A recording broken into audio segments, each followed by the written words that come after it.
என்ன பாத்துருந்தங்க இது இதுக்கு பேர் எருப்புழுகு. அதாவது நம்ம மாடு போற சாணத்தை இருந்து உட்டியா கொட்டுவோமா, இந்த சாணத்தை சாப்பிட்டு அது எருவா மாத்தி கொடுக்கும். இத பாரு, அந்த சாணத்தை சாப்பிட்டு இந்த மாதிரி சின்ன சின்னதா நமக்கு எருவா அப்படி மாத்தி கொடுக்கும். சரியா? நம்ம விவசாயிங்க என்ன பண்ணணும், இந்த ஊரியெல்லாம் பயன்படுத்தாம இயற்கையா முறையில் இந்த மாதிரி கிடைக்கிற சாண எரிவா இதை உரமா மாத்தி இதை நம்ம நிலத்துக்கு போட்டு விளைவிச்சு சாப்பிட்டோம்னா எந்த விதமான நோயும் வராது. ஓகேவா?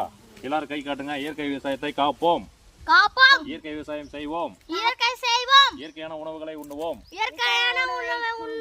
ஆரோக்கியத்தை காப்போம். இயற்கை விவசாயம் வாழ்க, இயற்கை விவசாயம் வாழ்க.